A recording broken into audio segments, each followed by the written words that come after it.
ನಮಸ್ಕಾರ. ನಾನು ನಿಮ್ಮ ಯಾದಗಿರಿ ಹುಡುಗಿ. ಇವತ್ತು ನಮ್ಮ ಮನೇಲಿ ಸ್ಪೆಷಲ್ ಬಂದುಬಿಟ್ಟು ಒಬ್ರು ಗೆಸ್ಟ್ ಬರ್ತಾ ಇದ್ದಾರೆ. ಆ ಗೆಸ್ಟ್ ಬರೋರಿಗೆ ನಮ್ಮ ಮನೆಯಲ್ಲಿ ನಾವು ತುಂಬ ಸ್ಪೆಷಲ್ ಅಡುಗೆ ಮಾಡ್ತಾ ಇರೋದು. ಅದು ನಮ್ಮ ಮಮ್ಮಿ ತುಂಬ ಚೆನ್ನಾಗಿ ಮಾಡ್ತಾರೆ ಅಡುಗೆ. ಅದರಲ್ಲಿ ತುಂಬ ಟೇಸ್ಟ್ನೂ ಇರುತ್ತೆ. ನಿಮ್ಗೆ ರೆಸಿಪೀಸ್ನೂ ಆಲ್ರೆಡಿ ನಾನು ಹಾಕ್ತಾ ಇರೋದು ಅದೆಲ್ಲ ನಮ್ಮಮ್ಮ ಮಾಡಿರೋ ರೆಸಿಪಿ. ಆವಾಗವಾಗ ನಾನು ಥರ ಒಂದೊಂದು ರೆಸಿಪಿ ಮಾಡ್ತಾ ಇರೋದು.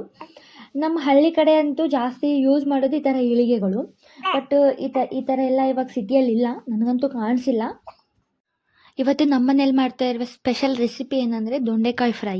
ಇದು ನಮ್ಮ ಮನೆಯವ್ರಿಗೆ ಎಲ್ಲರಿಗೂ ತುಂಬ ಇಷ್ಟ, ತುಂಬ ಟೇಸ್ಟಿಯಾಗಿಯೂ ಇರುತ್ತೆ. ಇದು ರೆಸಿಪಿ ಹೇಳ್ತೀನಿ ಬನ್ನಿ. ಆಯಿಲ್ ಹಾಕ್ಕೋಬೇಕು. ಆಯಿಲ್ ಆದಮೇಲೆ ಜೀರಿಗೆ ಹಾಕ್ಕೊಂಡು ಸ್ವಲ್ಪ ಕರಿಬೇವಿನ ಸೊಪ್ಪು ಹಾಕ್ಕೋಬೇಕು. ಅದೆಲ್ಲ ಸರಿಯಾಗಿ ಬೇಯ್ದಾದ್ಮೇಲೆ ಅದಕ್ಕೆ ಉಳ್ಳಾಗಡ್ಡಿ ಸೇರಿಸ್ಕೋಬೇಕು. ಉಳ್ಳಾಗಡ್ಡಿನೂ ಚೆನ್ನಾಗಿ ಬೇಯಿಸ್ಬೇಕು, ಕೆಂಪಗಾಗೋವರೆಗೂ. ಉಳ್ಳಾಗಡ್ಡಿನೂ ಚೆನ್ನಾಗಿ ಬೇಯ್ದಾದ್ಮೇಲೆ ಅದಕ್ಕೆ ಉಳ್ಳಾಗಡ್ಡಿ ಚೆನ್ನಾಗಿ ಬೇಯಿಸ್ಕೋಬೇಕು. ಬೇಯ್ದಾದ್ಮೇಲೆ ಅದಕ್ಕೆ ತೊಂಡೆಕಾಯನ್ನು ಸೇರಿಸ್ಬೇಕು. ತೊಂಡೆಕಾಯಿ ಮೊದಲು ಕೊಯ್ದು ಚೆನ್ನಾಗಿ ರೌಂಡ್ ಶೇಪಲ್ಲಿ ಕಟ್ ಮಾಡ್ಕೊಳ್ಬೇಕು. ಯಾಕಂದರೆ ಅದು ರೌಂಡ್ ಶೇಪ್ ಕಟ್ ಮಾಡೋದ್ರಿಂದ ಚೆನ್ನಾಗಿ ಬೇಯುತ್ತೆ, ಹಾಗೆ ಸರಿನೂ ಇರುತ್ತೆ. ನಮ್ಮಮ್ಮ ಹೀಗೆ ಕರಿ ಮಾಡ್ತಾ ಇರುವಾಗ ಕೇಳಿದ್ರೆ, ಯಾಕೆ ದೊಂಡೆಕಾಯಿ ರೌಂಡಾಗಿ ಕಟ್ ಮಾಡ್ಕೋತೀಯ ಅಂದರೆ, ದೊಂಡೆಕಾಯಿ ರೌಂಡಾಗಿ ಕಟ್ ಮಾಡ್ಕೊಳ್ಳೋದ್ರಿಂದ ಅದ್ರ ಶೇಪ್ ಇರುತ್ತೆ, ಹಾಗೆ ನೋಡೋರಿಗೆ ಚೆನ್ನಾಗಿ ಅನ್ನಿಸುತ್ತೆ, ಮತ್ತು ಅದು ರೌಂಡ್ ಶೇಪಿಂದ ಜಲ್ದಿಯಾಗಿ ಕುದ್ದು ಬಿಡುತ್ತೆ.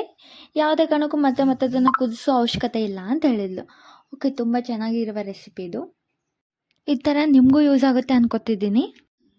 ಹಳ್ಳಿ ಸ್ಟೈಲಲ್ಲಿ ಮಾಡ್ತಾ ಇರುವ ಅಡುಗೆ ಇದು. ನಮ್ಮಮ್ಮ ತುಂಬ ಚೆನ್ನಾಗಿ ಮಾಡ್ತಾರೆ. ಹಳ್ಳಿ ಕಡೆ ಯಾವ ಥರ ಮಾಡ್ತಾರೋ ಅದೇ ಥರನೇ ಇರುತ್ತೆ.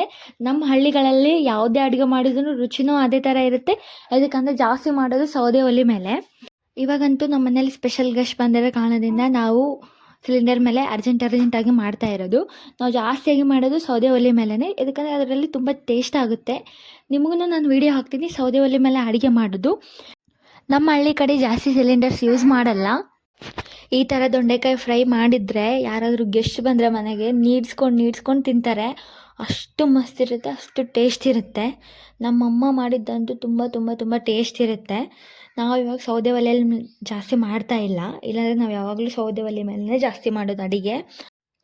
ಆಯಿತು, ಲೋ ಫ್ಲೇಮಲ್ಲಿ ಇದೇ ಥರ ಬೇಯಿಸ್ತಾ ಇರಬೇಕು. ಬೇಯಿಸ್ತಾ ಇದ್ದಾಗ ಅದನ್ನು ಮುಚ್ಚಿ ಆ ಕಡೆ ಬಿಡಬಾರ್ದು, ಅದನ್ನು ಕಲಿಸ್ತಾನೇ ಇರಬೇಕು. ಎದಕ್ಕಂದರೆ ನಾವು ಇದರಲ್ಲಿ ನೀರು ಹಾಕ್ತಾಯಿಲ್ಲ ಕುದಿಯೋಕ್ಕೆ, ಜಸ್ಟ್ ಆಯಿಲಲ್ಲೇ ಕುದಿಸ್ತಾ ಇರೋದು, ಜಸ್ಟ್ ಫ್ರೈ ಮಾಡ್ತಾ ಇರೋದು. ನಾನು ಖಾರದ ಪುಡಿ ಆಲ್ರೆಡಿ ಮೊದಲು ಹಾಕಿದ್ದೀನಿ, ಅದು ವಿಡಿಯೋ ಬಂದಿಲ್ಲ, ಮೋಸ್ಟ್ಲಿ ಮಿಸ್ ಆಗಿರ್ಬೋದು. ಇದು 2ನೇ ಸತಿ ಖಾರದ ಪುಡಿ ಹಾಕ್ತಾ ಇರೋದು. ಯಾಕಂದರೆ ಆವಾಗ ನನಗೆ ಟೇಸ್ಟ್ ಸ್ವಲ್ಪ ಕಡಿಮೆ ಆಯಿತು. ಹಾಗೆ ನಮ್ಮ ಕಡೆ ಖಾರ ಅಂತೂ ತುಂಬ ಜಾಸ್ತಿ ತಿಂತಾರೆ, ಅದಕ್ಕೋಸ್ಕರ ನಾನು ಸ್ವಲ್ಪ ಖಾರ ಆ್ಯಡ್ ಮಾಡಿ. ನಮ್ಮ ಮನೆಗೆ ಬರೋ ಗೆಸ್ಟ್ ಕೂಡ ತುಂಬ ಖಾರ ತಿನ್ನೋರು, ಅಷ್ಟು ಜಾಸ್ತಿ ತಿಂತಾರೆ ಖಾರ. ಅದಕ್ಕಂತ ನಾನು ಸ್ವಲ್ಪ ಜಾಸ್ತಿನೇ ಖಾರ ಆ್ಯಡ್ ಮಾಡಿರೋದು. ಈ ಥರ ನಮ್ಮ ಮನೇಲಿ ಮಾಡ್ತಾ ಇರುವ ತೊಂಡೆಕಾಯಿ ಫ್ರೈ. ನಿಮ್ಮ ಮನೇಲಿ ನೀವು ಯಾವ ಥರ ಮಾಡ್ಕೋತೀರ ಅಂತ ನನಗೊಂದ್ಸತಿ ಕಾಮೆಂಟ್ ಮಾಡಿ. ಆಯಿತು, ಲಾಸ್ಟಿಗೆ ಕೊನೆಯದಾಗಿ ಸ್ವಲ್ಪ ಕೊತ್ತಂಬರಿ ಹಾಕ್ಕೊಂಡು ಬೇಯಿಸ್ಕೊಳ್ಬೇಕು. ಇದೇ ಥರ ಮಾಡೋದ್ರಿಂದ ತುಂಬ ಟೇಸ್ಟ್ನೂ ಇರುತ್ತೆ.